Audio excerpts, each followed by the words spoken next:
Hi, welcome to HardReset.Info channel viewers. In front of me, Epson ET 2650 device, and now I'm going to show you how to change system language on this device.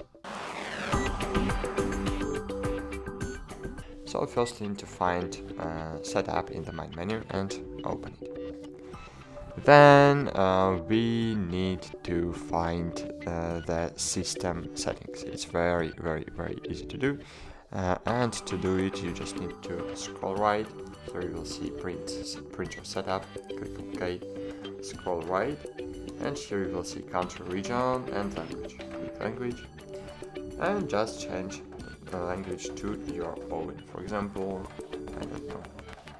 For example, if you wanna change it to Italiano, so OK.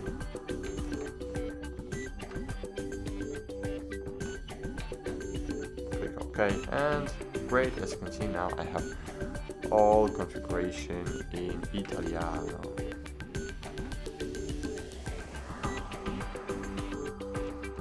So that's it. Thanks for watching. Like this video, subscribe to our channel, and bye. See you.